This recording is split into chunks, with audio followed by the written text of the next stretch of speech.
Hello दोस्तों, जय हिंद, राम राम।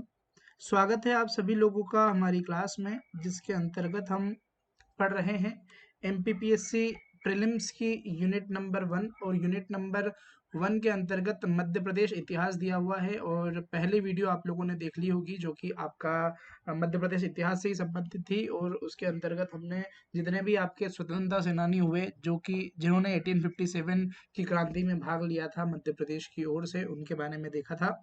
आज के इस वीडियो में जो स्वतंत्रता आंदोलन था, उसमें मध्य प्रदेश का क्या योगदान था, वो हम यहाँ पर देखने वाले हैं। ठीक है, तो आइए स्टार्ट करते हैं। राष्ट्रीय स्वतंत्रता आंदोलन में मध्य प्रदेश की क्या भागीदारी रही, इसके बारे में आज हम चर्चा करने वाले हैं इस क्लास के अंतर्गत। तो 1891 में क्या हुआ था? 1891 में 1891 में पी आनंद चार्लू की अध्यक्षता में एक अधिवेशन होता है नागपुर में, है ना। आईएनसी का अधिवेशन होता है, जो कि 7वें क्रमांक का था। आप लोगों को पता है आईएनसी की स्थापना 1885 में हुई थी, और 1885 से लेकर जो यहाँ पर आपके और तब से ही अधिवेशन हो रहे हैं। ठीक है, 1885 में आपकी जो राष्ट्रीय कांग्रेस है ना, भारतीय राष्ट्रीय कांग्रेस है, उसकी स्थापना हुई थी। और 1891 में यहाँ पर पी आनंद चार्लू की अध्यक्षता में नागपुर में आयोजित भारतीय राष्ट्रीय कांग्रेस के 7वें अधिवेशन में मध्य प्रांत एवं मालवा में अनेक प्रांतों पर गणेश उत्सव और शिवाजी उत्सव के आयोजन का निर्णय लिया गया। तो क्वेश्चन आएगा कि जो नागपुर अधिवेशन है, ठीक है, नागपुर अधिवेशन है, वो नागपुर अधिवेशन कब हुआ था? पहला क्वेश्चन ये आएगा, ये आ सकता है। तो भैया 1891 में ये हुआ था। ठीक है, और इस पे जो अध्यक्षता की थी वो पी आनंद चार्लू के द्वारा की गई थी। ये बात याद रखिएगा, पी आनंद चार्लू के द्वारा की गई थी। नागपुर में यह अधिवेशन हुआ था, 7वें क्रमांक का था। और इसके अंतर्गत गणेश उत्सव और शिवाजी उत्सव का आयोजन कराने का निर्णय लिया गया था। कहाँ पर? मध्य प्रांत और मालवा में, अर्थात मध्य प्रदेश में। इसमें मध्य प्रदेश से डॉक्टर हरि सिंह गौर ने भी भाग लिया था। ठीक है, आगे चर्चा करते हैं। 1901 में यहाँ पर कलकत्ता अधिवेशन हुआ, और कलकत्ता अधिवेशन में मध्य प्रदेश के महान स्वतंत्रता सेनानी डॉक्टर हरि सिंह गौर ने न्याय विभाग और शासन विभाग को पृथक पृथक करने की या अलग अलग करने की मांग की थी। 1904 में इन्होंने अंग्रेजी शिक्षा की, जो अंग्रेजी शिक्षा पद्धति है, उसकी कटु आलोचना की है। ठीक है, इस बात ये की थी, ये बात भी याद रखिएगा। और लगभग इसी समय खंडवा से सुबोध सिंधु और जबलपुर से जबलपुर टाइम्स का प्रकाशन किया गया। पंडित माखनलाल चतुर्वेदी ने अपने समाचार पत्र कर्मवीर के माध्यम से राष्ट्रीय चेतना के विकास में महत्वपूर्ण योगदान दिया। भारतीय राष्ट्रीय कांग्रेस की गतिविधियों की शुरुआत मध्य प्रदेश में 1904 से हुई। ठीक है, तो ये वाले पेज से आपको क्या क्या चीज याद रखनी है, तो आप लोग याद रखिएगा कि एक तो आपका जो पी आनंद चार्लू की अध्यक्षता में, पी आनंद चार्लू की अध्यक्षता में जो है आपका 1891 में नागपुर अधिवेशन होता है। ठीक है, नागपुर अधिवेशन होता है, ये बात याद रखिएगा। डॉक्टर हरि सिंह गौर ने यहाँ पर, डॉक्टर हरि सिंह गौर ने भाग लिया था इसमें, और उन्होंने 1901 में यहाँ पर 1901 में कलकत्ता अधिवेशन में उन्होंने दो विभाग अलग अलग अलग अलग करने की मांग की। आपका न्याय विभाग और आपका जो न्याय विभाग और शासन विभाग, ये अलग अलग करने की मांग की। तो किसने की, ये क्वेश्चन आ सकता है। और शिक्षा पद्धति के कटु आलोचक या फिर कटु आलोचना किसने की थी? डॉक्टर हरि सिंह गौर ने। हरि सिंह गौर जी ने जो है अपनी पूरी संपत्ति बेचकर, ठीक है, सागर यूनिवर्सिटी की स्थापना की थी। ठीक है, डॉक्टर हरि सिंह गौर यूनिवर्सिटी के नाम से जिसे जाना जाता है। ठीक है, तो ये बात भी आप लोग याद रखिएगा हरि सिंह जी गौर के बारे में। और पहला आपका विश्वविद्यालय है मध्य प्रदेश का, है ना। और जो सुबोध सिंधु नामक पत्रिका है या जो पेपर है, वो आपका खंडवा से प्रकाशित हुआ, उसका प्रकाशन, और जबलपुर टाइम्स जबलपुर से। और माखनलाल चतुर्वेदी का जो समाचार पत्र है, उसका नाम है कर्मवीर। ये क्वेश्चन भी इंपॉर्टेंट है। ठीक है, आगे चलते हैं। अब यहाँ पर 1906 में जबलपुर में कांग्रेस का प्रांतीय अधिवेशन आयोजित किया गया, और इसमें प्रदेश के पंडित रविशंकर शुक्ल, डॉक्टर राघवेंद्र, हरि सिंह गौर आदि ने सक्रिय रूप से भागीदारी की। ठीक है, तो प्रांतीय अधिवेशन जबलपुर में हुआ था 1906 में। राजनीतिक रूप से क्रांतिकारी गतिविधियों को अंजाम देने के लिए 1907 में जबलपुर में क्रांतिकारी दल का गठन किया गया। तो जबलपुर में क्रांतिकारी दल का गठन कब किया गया? तो जबलपुर में क्रांतिकारी दल का जो गठन किया गया है, वो 1907 में किया गया है। ये बात आप लोग याद रखिएगा। 1905 को जबलपुर होम रूल लीग की स्थापना की गई, है ना। जबलपुर होम रूल लीग की स्थापना की गई 1915 में, ठीक है, ये बात याद रखिएगा। और होम रूल लीग की स्थापना अगर आप देखेंगे तो तिलक और एनी बेसेंट आ जाएगा, ठीक है, तिलक और एनी बेसेंट आ जाएगा। पर यहाँ पर अगर आप लोगों से पूछे कि आपका जबलपुर होम रूल लीग की स्थापना कब की गई, तो 1915 में की गई। 20 मार्च 1919 को खंडवा में मध्य प्रांतीय राजनीतिक बैठक परिषद की बैठक हुई, जिसकी अध्यक्षता दादा साहब खापड़े ने की थी, है ना, दादा साहब खांडे ने की थी, ठीक है। इसमें रोलेट एक्ट के विरोध का प्रस्ताव पारित किया गया कि जो रोलेट एक्ट आया था उस रोलेट एक्ट का क्या है, हम विरोध करेंगे। ये जो है ये कहाँ पर ये जो इसका प्रस्ताव है पारित हुआ, तो वो आपका जो खंडवा में मध्य प्रांतीय राजनीतिक परिषद की बैठक हुई थी 1919 में 20 मार्च के दिन उसमें, ठीक है। भारत की पहली अंतरिम निर्वाचित सरकार काबुल अफगानिस्तान में 1915 में गठित की गई और इसके प्रधानमंत्री भोपाल के मौलाना बरकतुल्ला बने थे। आप लोगों को पता होगा जो बरकतुल्ला, इनके नाम से भोपाल में बरकतुल्ला यूनिवर्सिटी भी संचालित है। 1916 में मध्य प्रदेश के सिवनी जिले में स्वतंत्रता आंदोलन की शुरुआत हुई 1916 में, ये बात याद रखेगा, ठीक है। तो ये कुछ इंपॉर्टेंट फैक्ट्स हैं, ये आप लोगों को याद रखना है ना। पी आनंद चार्लू के बारे में, हरि सिंह जी गौर के बारे में और जो माखनलाल चतुर्वेदी की जो पत्रिका है इसके बारे में। आगे चलते हैं। राज्य के मगनलाल बागड़ी ने हिंदुस्तानी लाल सेना को गठन करके अंग्रेजों के विरुद्ध लिया, हिंदुस्तानी लाल सेना का गठन किया, ठीक है। असहयोग आंदोलन जबलपुर में भी हुआ, जिसमें विक्टोरिया टाउन हॉल वर्तमान में गांधी भवन में वहां पर झंडा फहराया गया था, ठीक है। तो असहयोग आंदोलन यहाँ पर जबलपुर में भी देखने को मिला था। यह कार्य दमोह निवासी श्री प्रेमचंद उस्ताद ने किया था। तो जो आपका विक्टोरिया टाउन हॉल या वर्तमान में जिसे गांधी भवन कहा जाता है, वहां पर झंडा किसने फहराया था, तो दमोह के निवासी श्री प्रेमचंद उस्ताद ने फहराया था, ये बात याद रखिएगा। माखनलाल चतुर्वेदी के नेतृत्व में कसाई खाना आंदोलन 1920 सागर में हुआ था। तो कसाई खाना आंदोलन कब हुआ था, तो 1920 में हुआ था। कहाँ हुआ था, तो सागर में हुआ था। किसके द्वारा या किसके नेतृत्व में, तो माखनलाल चतुर्वेदी के नेतृत्व में, ठीक है। प्रभाकर डुंडीराज असहयोग आंदोलन के प्रदेश के नेतृत्व करता थे। असहयोग आंदोलन के नेतृत्वकर्ता कहाँ कौन थे, तो प्रभाकर डुंडीराज थे, ठीक है। प्रभाकर डुंडीराज थे नेतृत्वकर्ता किस चीज के, असहयोग आंदोलन के। और खिलाफत आंदोलन जो हुआ था उसमें प्रदेश में नेतृत्व किसने किया था, तो अब्दुल जब्बार खान ने नेतृत्व किया था खिलाफत आंदोलन का। भोपाल रियासत की सीहोर कोतवाली के सामने, भोपाल रियासत की सीहोर कोतवाली के सामने 1922 में विदेशी वस्त्रों की होली जलाई गई थी, ये बात भी याद रखिएगा। तो यहाँ पर माखनलाल चतुर्वेदी के द्वारा जो है आपका कसाई खाना आंदोलन, कसाई खाना जो आंदोलन है, ये इंपॉर्टेंट फैक्ट्स है, अपन वन लाइनर रूप में पढ़ रहे हैं, ठीक है ना। मैंने पहले ही क्लास में आप लोगों को बताया था, कसाई खाना आंदोलन हुआ था माखनलाल चतुर्वेदी के नेतृत्व में सागर में, है ना, सागर में, ये बात याद रखेगा। इसके बाद में प्रभाकर डुंडीराज के द्वारा जो है असहयोग आंदोलन का नेतृत्व किया गया, असहयोग आंदोलन का नेतृत्व किया गया प्रभाकर डुंडीराज के नेतृत्व में। और खिलाफत आंदोलन का जो नेतृत्व है, ठीक है, खिलाफत आंदोलन का जो नेतृत्व है वो किया गया अब्दुल जब्बार खां के नेतृत्व में, ठीक है, अब्दुल जब्बार खां के नेतृत्व में किया गया, ये बात इतनी हमको याद रखनी है। और जो जबलपुर में जो यहाँ पर आपका झंडा फहराया गया था गांधी भवन या पुराना नाम विक्टोरिया हॉल में, तो ये जो है दमोह निवासी जो आपके प्रेमचंद उस्ताद है, ठीक है, प्रेमचंद उस्ताद है, इन्होंने ये काम किया था। इतनी चीज हमें याद रखनी है। आगे चलते हैं। अब हम यहाँ पर देखेंगे जो जितने भी यहाँ पर सत्याग्रह हुए हैं उनको यहाँ पर बारी बारी से हम देखने का प्रयास करते हैं और उनसे क्या क्या क्वेश्चन निकल सकते हैं वो भी हम यहाँ पर देखते हैं, ठीक है। चलिए आइए स्टार्ट करते हैं। जो आपके सत्याग्रह है उनको स्टार्ट हम यहाँ पर कर रहे हैं, है ना। तो आप पहले यहाँ पर मतलब दिख ही रहा है आप लोगों को, जबलपुर झंडा सत्याग्रह, है ना, जबलपुर झंडा सत्याग्रह और कब हुआ, 1923 में हुआ, ये भी आप लोगों के लिए यहाँ पर लिखा गया है। तो पहला क्वेश्चन तो यही बन जाएगा कि जबलपुर झंडा सत्याग्रह जो हुआ है वो कहाँ हुआ था, तो वो जबलपुर में हुआ था। झंडा सत्याग्रह जबलपुर में हुआ था, कब हुआ था, 1923 को हुआ था, ठीक है।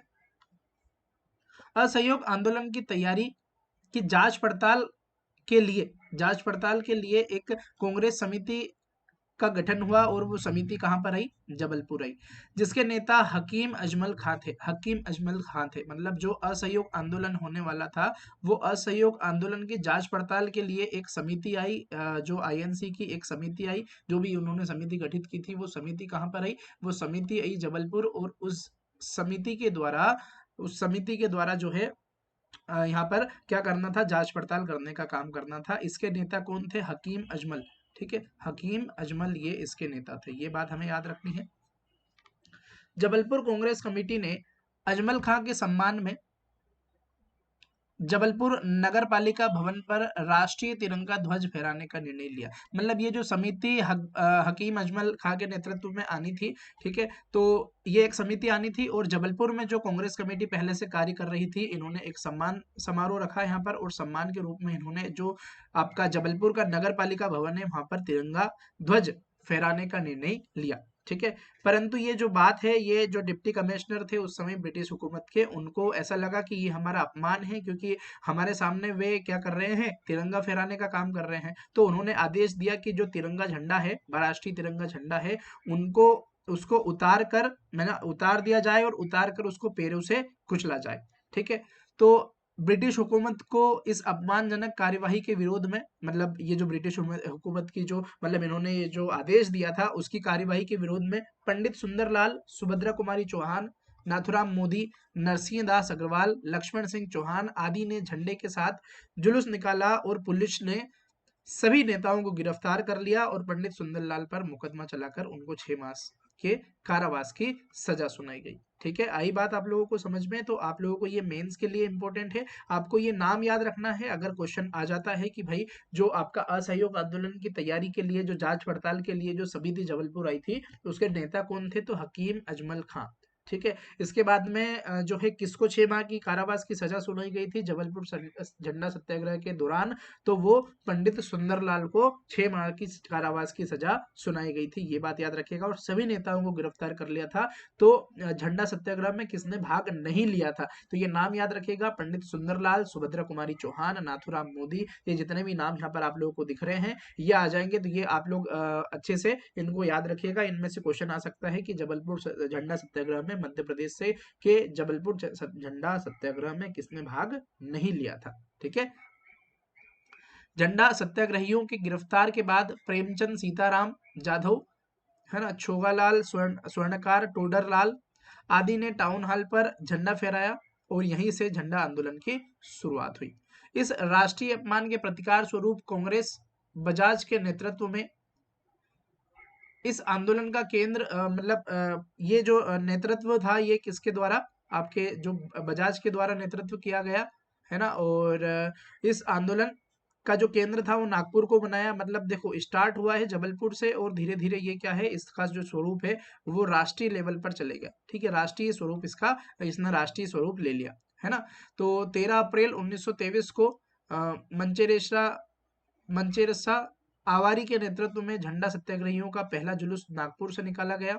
इस दौरान सरोजिनी नायडू, मौलाना आजाद का जबलपुर आगमन हुआ और कछेंदीलाल, बंसीलाल, काशी प्रसाद के टाउन हॉल पर झंडा फहरा दिया गया। इन तीनों स्वयं सेवकों को गिरफ्तार करके 3-3 माह की सजा सुनाई गई। तो आप इसका केंद्र बिंदु याद रखिएगा। ठीक है, केंद्र बिंदु एग्जाम में आ सकता है, केंद्र बिंदु आप लोग याद रखिएगा कहाँ पर, नागपुर के अंतर्गत। और कब हुआ, तो ये आपका झंडा सत्याग्रह जबलपुर हुआ 1923।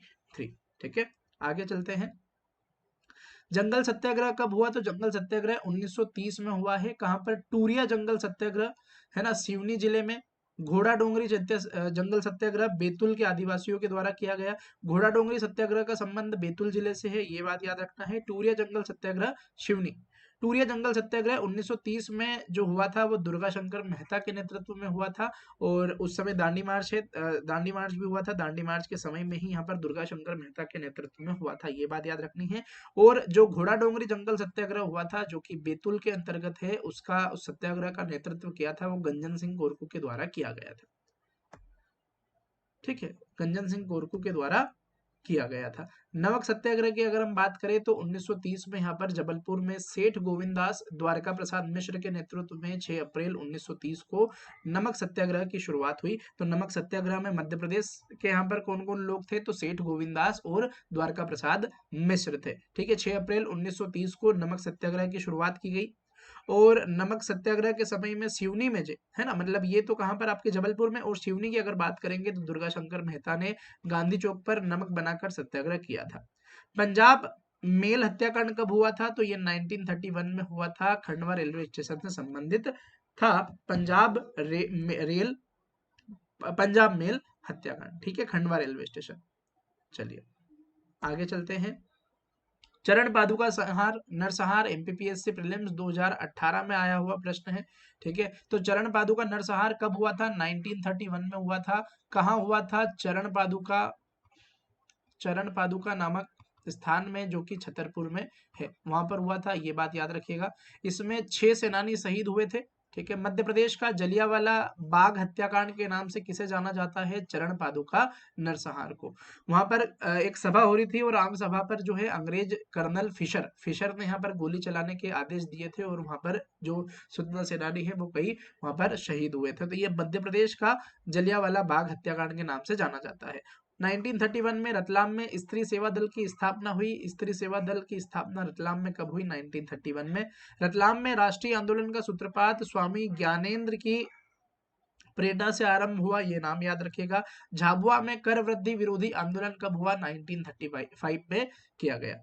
व्यक्तिगत सत्याग्रह की बात करेंगे तो व्यक्तिगत सत्याग्रह 1939 में हुआ। जबलपुर में व्यक्तिगत सत्याग्रह शुरू हुआ। त्रिपुरी जबलपुर के टिकट कांग्रेस का अधिवेशन हुआ 1939 में, 1939 में, जिसे त्रिपुरी अधिवेशन के नाम से जाना जाता है ना। और चरूर हईबा, है ना, चावल वसूली प्रकरण सीधी जिले से संबंधित है, ये बात याद रखेगा। ठीक है, और एक चावल आंदोलन भी हमने देखा था रीवा से कल, है ना, कल वाली क्लास में। चावल वसूली प्रकरण जो है वो सीधी जिले से संबंधित है। भारत छोड़ो आंदोलन की हम बात करें 1942 में, यहाँ पर जो है शुरुआत हुई है ग्वालियर रियासत के विदिशा जिले से। मंडलेश्वर में क्रांतिकारी बंदियों ने जेल तोड़ी और भोपाल के नवाब के विरुद्ध भारत छोड़ो आंदोलन छेड़ा। 1948 में दिल्ली में मध्य भारत के राजाओं के सम्मेलन में जीवाजी राव सिंधिया को राज प्रमुख बनाया गया। खंडवा से सुबोध सिंधु, जबलपुर से जबलपुर टाइम्स के प्रकाशन के साथ राष्ट्रवाद का प्रचार है वो बढ़ने लगा। और जो माखनलाल चतुर्वेदी की जो पत्र है कर्मवीर, इन्होंने राष्ट्रीय चेतना के प्रचार में नई दिशा दी भारत छोड़ो आंदोलन में। ठीक है, तो ये बात याद रखना, कहाँ से शुरुआत हुई, विदिशा से। और बाकी सारी चीजें ये हम पहले भी पढ़ चुके हैं। खंडवा से जो है आपका सुबोध सिंधु, और जबलपुर टाइम्स, है ना, और कर्मवीर पत्रिका माखनलाल चतुर्वेदी से संबंधित है। अब यहाँ पर हम पढ़ेंगे पहले खिलाफत आंदोलन मध्य प्रदेश के संदर्भ में, फिर असहयोग आंदोलन, सविनय अवज्ञा आंदोलन, द्वितीय सविनय अवज्ञा आंदोलन और भारत छोड़ो आंदोलन। खिलाफत आंदोलन की बात करेंगे तो 1919-1920 में हुआ था। तुर्की के खलीफा पद को बचाने के लिए भारत में अली बंधु और मध्य प्रदेश के अब्दुल जब्बार खान के नेतृत्व में ये आंदोलन का नेतृत्व किया गया, या इस आंदोलन को शुरू किया गया मध्य प्रदेश में। अली बंधु और मध्य प्रदेश में कौन, अब्दुल जब्बार खान, है ना, किस लिए, खलीफा का पद बचाने के लिए। इस दौरान अजमल खां, ठीक है, अजमल खां एक आंदोलन कार्यकर्ता जिन्होंने जबलपुर नगर पालिका भवन पर झंडा फहराया था। तो खिलाफत आंदोलन के समय में झंडा किसने फहराया था, नगर पालिका भवन में अजमल खां ने। ठीक है, आगे चलते हैं। तो ये गांधी जी के आंदोलन थे भैया मध्य प्रदेश में, है ना, जो कि हम पढ़ रहे हैं। मध्य प्रदेश में गांधी जी के आंदोलन वो तो पता ही है आप लोगों को। चलिए आगे चलते हैं। असहयोग आंदोलन की हम बात करें, देखो खिलाफत आंदोलन के बारे में आप लोगों को याद रखना है। यहाँ पर 1919 और 1920 में हुआ था। ठीक है, ये चीज याद रखनी है। और किसके नेतृत्व में, तो मध्य प्रदेश में अब्दुल जब्बार खान के नेतृत्व में। ठीक है, ये चीज हमें याद रखनी है। और यहाँ पर जो है आपका उस समय जबलपुर नगर पालिका भवन पर झंडा किसने फहराया था, तो वो आपके अजमल खां के द्वारा फहराया गया था। असहयोग आंदोलन की अगर हम बात करें तो असहयोग आंदोलन 1920 मध्य प्रदेश में इसका नेतृत्व किया है प्रभाकर ढूंढीराज ने, अभी हमने देखा। 20 मार्च 1921 को महात्मा गांधी ने जबलपुर का दौरा किया। 1922 में सीहोर और झाबुआ में भी विदेशी वस्तुओं का बहिष्कार किया गया। ये ईयर याद रखेगा, ये पूछा गया है एक एग्जाम में कि सीहोर और झाबुआ में भी, मतलब सीहोर और झाबुआ में विदेशी वस्तुओं का बहिष्कार जो है वो कब हुआ, तो 1922 में हुआ। ठीक है, एक काम करेंगे हम कि इस क्लास जैसे हिस्ट्री हो जाएगी तो हिस्ट्री से संबंधित जितने भी इंपॉर्टेंट क्वेश्चन है वो सारे क्वेश्चन हम यहाँ पर कर लेंगे। ठीक है, 1921 में उमर खां और मास्टर लाल सिंह ने प्रिंस ऑफ वेल्स के रतलाम आने पर विद्रोह किया, जिसके कारण उन्हें गिरफ्तार कर लिया गया और 3 वर्ष की सजा सुनाई गई। ठीक है, 3 वर्ष की उन्हें सजा सुनाई गई। महाकौशल जबलपुर से इसका नेतृत्व किसने किया? महाकौशल जबलपुर से इसका नेतृत्व किया द्वारका प्रसाद मिश्र ने, और बाद में माखनलाल चतुर्वेदी और सुभद्रा कुमारी चौहान ने किया। तो क्वेश्चन आएगा असहयोग आंदोलन कब हुआ, ये तो आप लोगों को पता है, पर जो है इसका नेतृत्व किसने किया? तो प्रभाकर ढूंढीराज के द्वारा इसका नेतृत्व किया गया। और महात्मा गांधी जबलपुर आए हैं यहाँ पर 1921 में, 20 मार्च 1921 को। और सीहोर और झाबुआ में विदेशी वस्तुओं का जो बहिष्कार है वो 1922 में हुआ। ठीक है, और महाकौशल में अगर हम बात करेंगे तो यहाँ पर द्वारका प्रसाद मिश्र और बाद में माखनलाल चतुर्वेदी और सुभद्रा कुमारी चौहान ने नेतृत्व किया है। सविनय अवज्ञा आंदोलन 1930 में गांधी जी दांडी में गिरफ्तार करने के पश्चात मध्य प्रदेश में उसका नेतृत्व किया है देवदास गांधी, सेठ गोविंदास और द्वारका प्रसाद मिश्र के द्वारा नेतृत्व किया गया। इस दौरान सिवनी जिले के दुर्गा शंकर मेहता ने नमक बनाकर सत्याग्रह किया। ठीक है, सविनय अवज्ञा आंदोलन उसके बाद में हुआ था आपका, दांडी मार्च के बाद में।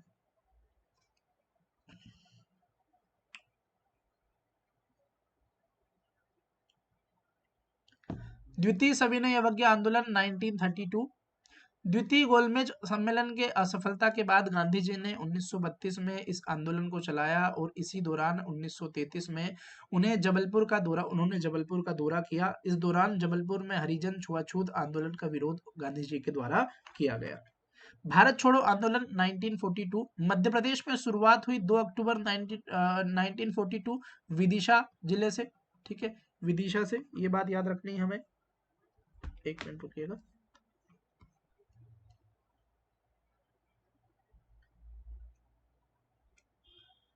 और विदिशा से स्टार्ट हुआ। इसके बाद में मंडलेश्वर जेल खरगोन में जो कैदी थे वो उन्होंने अंग्रेजों का विरोध किया।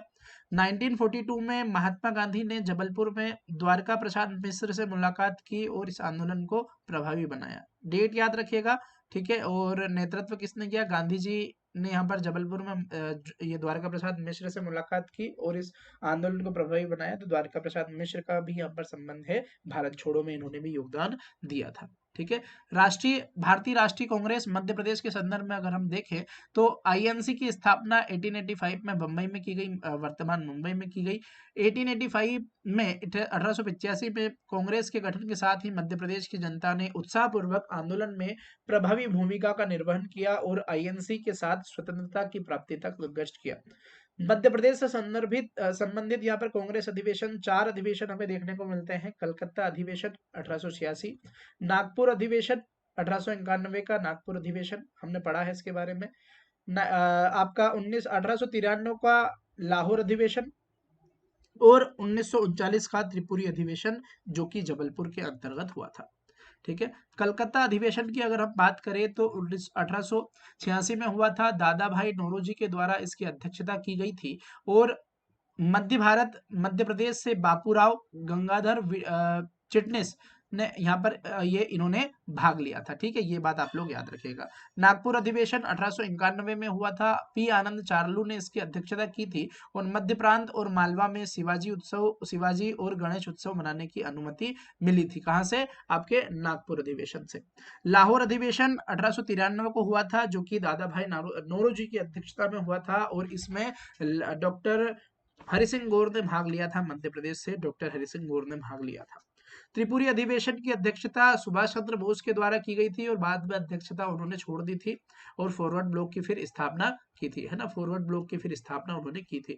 1939 में हुआ था और मध्य प्रदेश में आयोजित एकमात्र अधिवेशन है, क्योंकि यहाँ पर है ना बाकी अधिवेशन मध्य प्रदेश से संबंधित है, पर यहाँ पर जो केवल मध्य प्रदेश में हुआ है वो यहाँ पर आपका कौन सा है, वर्तमान मध्य प्रदेश की अगर हम बात करेंगे तो वो आपका हुआ है त्रिपुरी अधिवेशन। ठीक है, यहाँ पर नागपुर अधिवेशन की बात करेंगे तो ये आपका सर ये भी मध्य प्रदेश से संबंधित है ना, उस समय संबंधित था। ठीक है,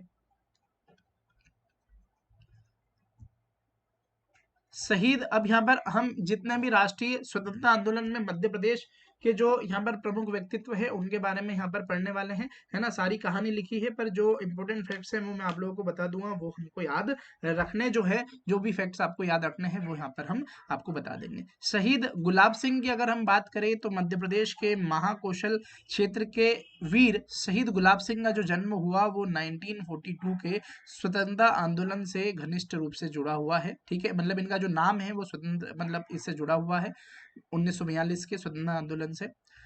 अगस्त 1942 को कांग्रेस नेताओं की गिरफ्तारी के विरोध में जबलपुर में युवक गुलाब सिंह के नेतृत्व में आंदोलन किया और इन्होंने एक सप्ताह हड़ताल की। 11 अगस्त को सत्याग्रहियों पर पुलिस बल के द्वारा लाठियां बरसाई गई और आंदोलन ने उग्र रूप धारण कर लिया। ठीक है, गुलाब सिंह के बढ़ते कदम को रोकने के लिए 14 अगस्त को पुलिस ने जुलूस पर लाठियां चलाई जिसमें वीर गुलाब सिंह शहीद हो गए। ठीक है, तो गुलाब सिंह का जो संबंध है वो कहाँ से है, ये चीज आपको याद रखनी है, महाकौशल से है। ठीक है, इतनी चीज यहाँ पर याद रखनी है और जो है आपका 1942 में ये शहीद हो गए। भीमा नायक के बारे में अगर हम पढ़े, भीमा नायक के बारे में हम जनजातीय व्यक्तित्व के अंतर्गत भी पढ़ेंगे। ठीक है, तो भीमा नायक मध्य प्रदेश के स्वतंत्रता आंदोलनकारियों में जिन नायकों का नाम लिया जाता है उसमें भीमा नायक को विशिष्ट स्थान प्राप्त है। भीमा नायक ने सेंधवा जिला बड़वानी के आदिवासियों का नेतृत्व किया था और भीमा नायक 1857 के प्रथम स्वतंत्रता संग्राम में अंग्रेजों के विरुद्ध इन्होंने संघर्ष किया। उनका कार्य क्षेत्र जो है वो बड़वानी रियासत से वर्तमान मध्य प्रदेश महाराष्ट्र के खानदेश क्षेत्र तक रहा। ठीक है, बड़वानी से लेकर तो आपका जो है महाराष्ट्र के खानदेश क्षेत्र तक रहा, ये चीज हमें याद रखनी है। पश्चिमी निमाड़ रियासत के पंचमोहली गांव में इनका जन्म हुआ 1840 में और 1857 के विप्लव में इन्होंने अंग्रेजों से कड़ा मुकाबला किया। 2 अप्रैल 1868 को सतपुड़ा के घने जंगलों में सोते समय इन्हें अंग्रेजों ने गिरफ्तार किया और जो है ना, इनको गिरफ्तार किया, ये हमें बात याद रखनी है। और उनकी कर्मस्थली जो है वो धुआड़ा बावड़ी में भीमा नायक का एक स्मारक है, इसका नाम हाल ही में चेंज कर दिया गया है। ठीक है, तो यहाँ से केवल ये चीज हमें याद रखनी है कि इनका संबंध कहाँ से है, तो इनका संबंध सेंधवा जिला बड़वानी से है, मतलब सेंधवा से जो कि बड़वानी जिले के अंतर्गत आता है वहां से है और इनका जो जन्म हुआ पंचमोहली गांव में हुआ। ठीक है, और इनका स्मारक भी आप लोग याद रखिएगा। उदयचंद की हम बात करेंगे तो उदयचंद जो है वो 15 अगस्त 1942 को मंडला में एक जुलूस निकाला गया था जो जिलाधीश कार्यालय जाने वाला था, लेकिन हथियारबंद पुलिस ने जुलूस को रोक दिया गया और तभी इस स्थान पर सभा होने लगी जिसे मन्नूलाल मोदी और मथुरा प्रसाद यादव ने संबोधित किया। इसके बाद मैट्रिक छात्र उदयचंद्र जैन ने सभा की बागडोर संभाली और पुलिस ने सभा को तितर बितर करने के लिए बर्बर लाठी प्रहार किया, हवा में गोलियां चलाई और बर्बरता पर एतराज किया तो मजिस्ट्रेट ने क्या करा, गोली चलवा दी और उस गोली चलाने में यहाँ पर क्या है, उदयचंद शहीद हो गए, इनको गोली लग गई। जिस समय में शहीद हुए उस समय उनकी आयु मात्र 19 वर्ष 9 माह 6 दिन थी केवल, देखें आप, है ना, मतलब ये शहीद हो गए। तो इनका क्वेश्चन क्या आएगा, ये एक बार और पढ़ लेते हैं, फिर मतलब थोड़ा और 2 लाइन और पढ़ लेते हैं। 16 अगस्त 1942 को बंजर नदी के किनारे उदयचंद जैन का पार्थिव शरीर को अग्नि समर्पित की गई। वहां अपार जन समुदाय सजल नेत्रों से उपस्थित थी। मंडला के इतिहास में इतनी विशाल और भावभीनी अंतिम यात्रा कोई दूसरी नहीं देखी गई, है ना। उदयचंद का संबंध कहाँ से है, वीर उदयचंद्र का संबंध कहाँ से है, मंडला जिले से है, ये क्वेश्चन आएगा केवल। ठीक है, और बस इनका संबंध कहाँ से यही आपको याद रखना है। 16 अगस्त 1942 भी आप याद रख सकते हैं, अगस्त 1942 में इन्होंने भाग लिया था आंदोलन में। फिर आगे हम देखते हैं लाल पद्मधर सिंह। ठीक है। लाल पद्मधर सिंह, लाल पद्मधर सिंह के बारे में अगर हम देखें, रीवा राज्य के अंतर्गत सतना जिले के कृपालपुर गांव में इनका जन्म हुआ। लाल पद्मधर सिंह बघेल की शहादत 13 अगस्त 1942 को इलाहाबाद में हुई। ठीक है। विद्यार्थी यूनियन के तत्वाधान में निकाले गए जुलूस पर जब पुलिस ने गोलियां बरसाई, तब लाल पद्मधर सिंह राष्ट्रीय झंडा हाथ में लिए सीना तानकर खड़े हो गए। गोली लगने से वे वीर गति को प्राप्त हुए, लेकिन ऐसी शौर्यपूर्ण शहादत अमरत्व का ही दूसरा नाम होता है। लाल पद्मधर सिंह का संबंध जो है वो सतना में इनका जन्म हुआ, रीवा राज्य के अंतर्गत, और उनकी जो शहादत है वो इलाहाबाद में हुई थी, वर्तमान प्रयागराज में हुई थी 1942 13 अगस्त के दिन। इतनी चीज हमें याद रखनी है। बिरसा कोंड की अगर हम बात करें तो 1942 में बैतूल का जो घोड़ा डोंगरी शाहपुर क्षेत्र है जहां पर वो हुआ था जंगल सत्याग्रह। आदिवासी सेनानियों ने का एक बड़ा समूह 19 अगस्त 1942 को बिरसा कोंड के नेतृत्व में घोड़ा डोंगरी रेलवे स्टेशन के पास में इकट्ठा हुआ। ठीक है। गोंड सरदार बिरसा ने जंगल जंगल कर इन आदिवासियों को प्रेरित और एकजुट किया था जंगल जंगल में जाकर। ठीक है। इन आदिवासी समूह ने रेल की पटरियां उखाड़ी, पुलिस थाने और घोड़ा डोंगरी रेलवे स्टेशन के पीछे स्थित लकड़ी के विशाल डिपो को भी आग के हवाले कर दिया। पुलिस और वन अधिकारी घटनास्थल पर आए।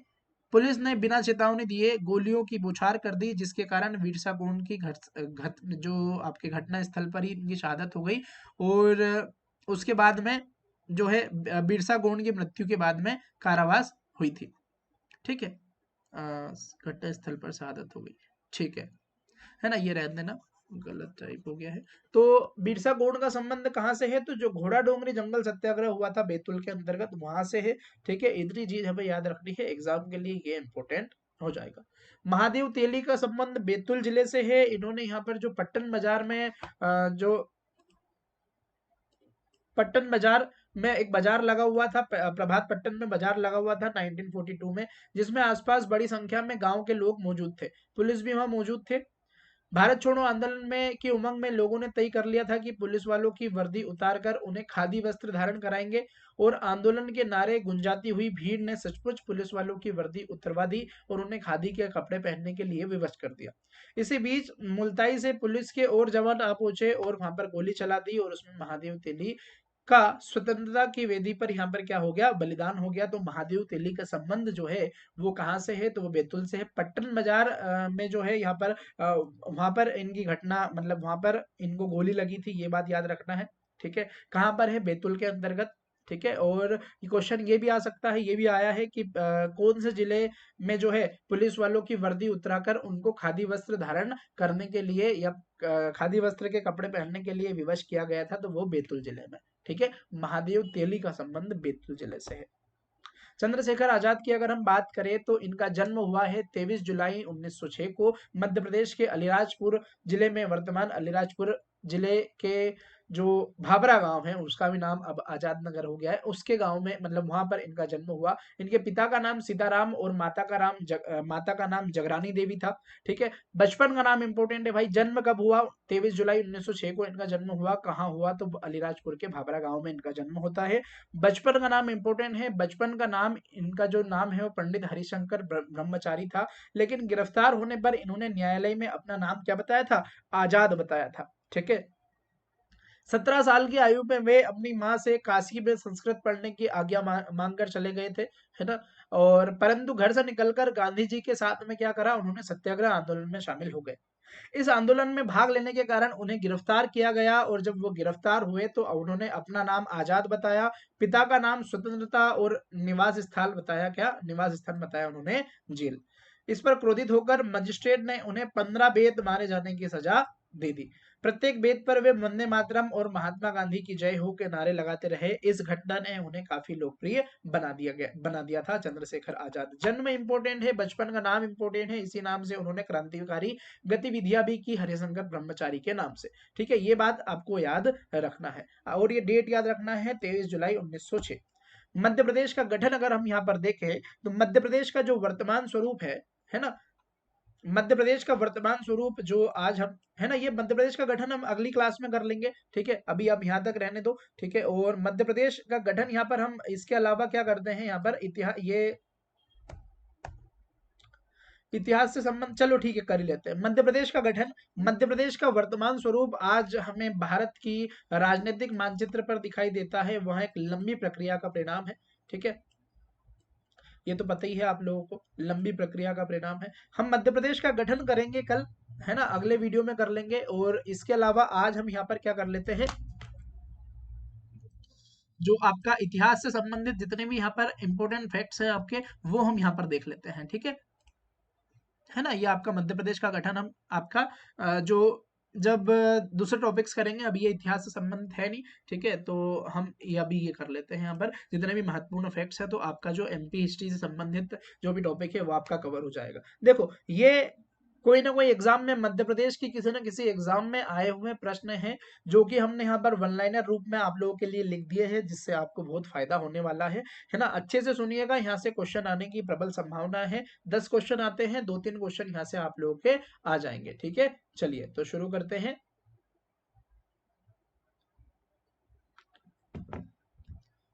हिमालय से भी पुराना संभवतः भारतीय उपमहाद्वीप, सॉरी, हिमालय से भी पुराना संभवतः भारतीय उपमहाद्वीप का सर्वाधिक प्राचीन और मूल गोंडवाना, गोंडों की भूमि का एक बड़ा हिस्से को समाहित करने वाला प्रदेश, भूप्रदेश आज मध्य प्रदेश है। क्वेश्चन ये है भाई कि मध्य प्रदेश जो है वो किसका भाग है, किस प्राचीनतम लैंड का भाग है, तो गोंडवाना लैंड का भाग है, ये बात याद रखेगा। किस प्रदेश को हृदय स्थल के नाम से जाना जाता है, तो मध्य प्रदेश को हृदय स्थल के नाम से जाना जाता है, ये बात याद रखेगा। मध्य प्रदेश का जो प्रारंभ है वो कौन से युग से माना जाता है, तो मध्य प्रदेश का प्रारंभ पाषाण युग से माना जाता है। इस युग में मानव जानवरों की भांति जंगल, पर्वतों और नदी घाटियों में विचरण करता था और कंदमूल, फल तथा पशुओं के शिकार द्वारा भोजन प्राप्त करता था। प्रदेश के विभिन्न भागों में की गई खुदाइयों में प्राग ऐतिहासिक सभ्यता के अवशेष मिले हैं। मध्य प्रदेश में सभ्यता का दूसरा चरण ताम्र पाषाण काल के रूप में विकसित हुआ। ठीक है, ईसा पूर्व 6ठी शताब्दी में 16 महाजनपदों में से मध्य प्रदेश में 2 महाजनपद थी। क्वेश्चन आएगा कि भाई जो 16 महाजनपद थी उनमें से मध्य प्रदेश में कितनी महाजनपद थी, तो मध्य प्रदेश में कुल 2 महाजनपद थी, ये बात याद रखिएगा। मध्य प्रदेश का अवंती उज्जैन भी था, 2 महाजनपद था, अवंती उज्जैन और आपका चेदी। ठीक है, अवंती की अगर हम बात करें तो यहाँ पर जो है आपकी राजधानियां थी महिष्मती और उज्जैनी थी, ये बात हमें याद रखनी है। मध्य प्रदेश मौर्य साम्राज्य का अभिन्न अंग था। मौर्य शासक अशोक ने सांची और भरहुत में विश्व प्रसिद्ध स्तूपों का निर्माण करवाया था। सांची और भरहुत में जो यहाँ पर विश्व प्रसिद्ध स्तूप है, ठीक है, उनका निर्माण किसके द्वारा करवाया गया था, तो वो अशोक के द्वारा करवाया गया था, ये बात हमें याद रखनी है। 4वीं-5वीं शताब्दी में मध्य प्रदेश की उज्जैन नगरी को गुप्त सम्राट चंद्रगुप्त विक्रमादित्य द्वितीय की राजधानी होने का गौरव प्राप्त था, है ना। किसकी, चंद्रगुप्त विक्रमादित्य द्वितीय की राजधानी क्या क्या थी, तो उज्जैन नगरी थी, ये बात याद रखेगा, जो कि गुप्त सम्राट थे। शुंग वंश की स्थापना कब हुई थी, 186 ईसा पूर्व के आसपास। अंतिम मौर्य शासक वृहदत्त की सेनापति पुष्यमित्र शुंग ने उनकी हत्या कर दी थी और शुंग वंश की स्थापना की थी। सातवाहन वंशी शासक जो सतकर्णी थे, सातकर्णी के द्वारा मालवा पर शासन किया गया और इस शासन के कई साक्ष्य विभिन्न पुराणों में हमें देखने को मिलते हैं। पौराणिक साक्ष्यों के अनुसार 3री-4थी शताब्दी में नागवंशी राजाओं के अधिकार में विदिशा से मथुरा तक समूचा क्षेत्र था। पुराणों के अनुसार विद्याशक्ति नामक ब्राह्मण ने विदिशा में वाकाटक वंश की स्थापना की थी। वाकाटक वंश की स्थापना किसने की थी, क्वेश्चन आ सकता है, विद्याशक्ति, आप लोग याद रखेगा। ठीक है, जैसा कि मैंने पहले बताया कि ये सारे आए हुए प्रश्न हैं, हमने यहाँ पर आपके क्वेश्चन आंसर ना कराते हुए, मतलब आपके ऑप्शन से ना कराते हुए, इनको हमने जो है वन लाइनर के रूप में आप लोगों के लिए लिख दिया है, जिससे आपको रिविजन में भी फायदा मिलेगा। ठीक है, चले। 7वीं राष्ट्रकूट वंश के 2 शाखाओं में बेतुल अमरावती तथा मान्यखेत पर शासन किया। राष्ट्रकूट वंश की 2 शाखा थी मध्य प्रदेश में, बेतुल अमरावती और मान्यखेत। चंदेल वंश का संबंध जो है वो महोबा से, या महोबा में इन्होंने शासन किया था चंदेल वंश ने। चंदेल वंश का जो संस्थापक था वो नन्नुक था, ये बात याद रखेगा। नन्नुक जो है वो आपका चंदेल वंश का संस्थापक था। कलचुरियों ने माहिष्मती और त्रिपुरी पर 550 से लेकर 1740 तक शासन किया। किसने, कलचुरियों ने। इस वंश का संस्थापक कृष्णराज को माना गया, कृष्णराज को इस वंश का संस्थापक माना गया। किस वंश का? आपका चंदेल वंश का। ठीक है, वास्तविक की हम बात करें, वैसे नन्नू का आप लोग याद रखेगा, है ना। वीर सिंह तोमर ने 14वीं शताब्दी में मुस्लिम सत्ता की अराजक स्थिति का फायदा उठाकर, है ना, देखो मेरी बात सुनो, क्वेश्चन यहाँ पर ये महोबा में शासन किसने किया, तो ये क्वेश्चन का आंसर था चंदेल वंश। ठीक है, फिर संस्थापक नन्नुक। ठीक है, और ये तो मतलब डायरेक्ट ईयर पूछा था उन्होंने। और जो है कलचुरियों का शासक जो यहाँ पर जो है वो आपका कृष्णराज देखने को मिलता है। वीर सिंह तोमर ने 14वीं शताब्दी में मुस्लिम सत्ता की अराजकता का फायदा उठाकर तोमर वंश की स्थापना की। तोमर वंश की स्थापना वीर सिंह तोमर ने की, वीर सिंह तोमर ने। 11वीं शताब्दी में से मध्य प्रदेश के इतिहास में एक नए युग का प्रारंभ हुआ। इस समय मुस्लिम आक्रमणकारी महमूद गजनवी और मोहम्मद गोरी ने आक्रमण किए और मध्य प्रदेश का कुछ हिस्सा दिल्ली सल्तनत में मिल गया 11वीं शताब्दी के आसपास। 18वीं शताब्दी ईसा पूर्व के पश्चात ताम्रपाषाण युग में सिंधु घाटी सभ्यता का सांस्कृतिक विस्तार। मध्य प्रदेश के अंतर्गत मालवा क्षेत्र था, जहां टागदा, नवदा टोली, है ना, नवदा टोली, कायथा, आवरा, एरन, बेसनगर आदि के उत्खननों में सभ्यता के महत्वपूर्ण अवशेष मिले हैं। अनुश्रुतियों के अनुसार अंतिम मनु वेवस्वत के मनु के 10 पुत्र में कारुष नामक एक पुत्र थे। उन्होंने कारुष वंश की स्थापना की और कारुष देश की स्थापना की। मतलब इस प्रकार कारुष देश की जो है वो स्थापना हुई। ठीक है, एक मिनट।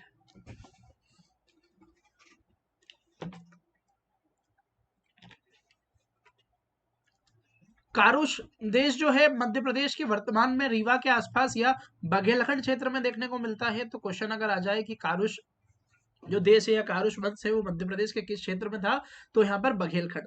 क्षहरात वंश का सबसे प्रतापी शासक जो था वो नहापन था।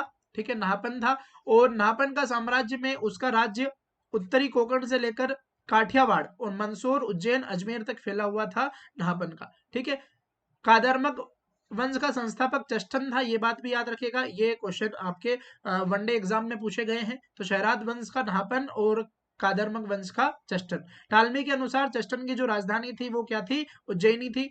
मध्य प्रदेश में उसके सिक्के प्राप्त हुए हैं उज्जैन और शिवपुरी के अंतर्गत। मालव की एक शाखा ओलीकरों ने अपना राज्य मध्य प्रदेश के दशपुर, दशपुर का यहाँ पर वर्तमान नाम मंदसौर देखने को मिलता है, ये मंदसौर का पुराना नाम दशपुर, को राजधानी बनाकर स्थापित किया गया था ओलीकर ने, है ना। ओलीकर की यह राजधानी क्या थी? दशपुर। इसके अभिलेख जो है राजगढ़, दरसीपुर, चित्तौड़गढ़, छोटी सादड़ी, मंदसौर, भानपुरा, भोपाल के निकट प्राप्त हुए हैं। और 4वीं शताब्दी में ही इस वंश ने मालवा नाम दिया। इस वंश का प्रथम शासक जो था वो नरवर्मन था, और नगनी, है ना, नरवर्मन था।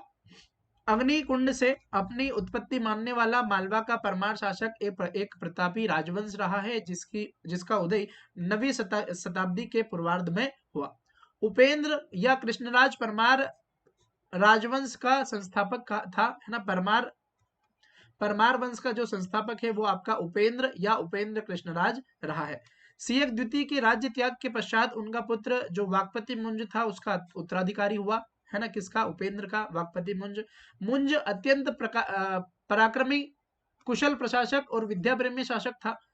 उसकी राजसभा में नवशाह चरित के लेखक पद्मगुप्त, 10 रूपक के लेखक धनंजय, यशो रूपाव लेख के रचयिता धनिक जैसे कवि कलाकार मौजूद थे।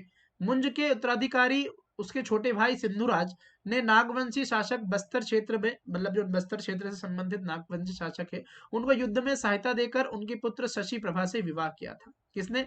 सिंधुराज ने, है ना। और ये किसके उत्तराधिकारी थे? मुंज के, वाकपति मुंज के। और वाकपति मुंज किसके उत्तराधिकारी थे? उपेंद्र कृष्णराज के। ठीक है, और सिंधुराज के बाद में यहाँ पर उनके पुत्र राजा भोज जो है वो मालवा के सिंहासन पर बैठे। ठीक है, तो उपेंद्र कृष्णराज जो कि यहाँ पर परमार वंश के संस्थापक है, उपेंद्र कृष्णराज के बाद में वाकपति मुंज, और वाकपति मुंज के बाद में हम देखेंगे तो यहाँ पर जो है आपके सिंधुराज।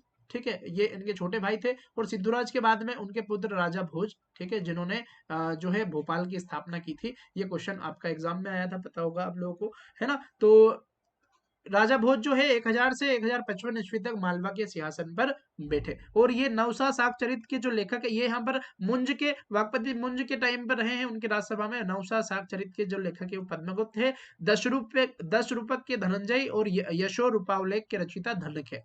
ठीक है। राजा भोज एक महान योद्धा के साथ साथ महान विद्वान भी थे।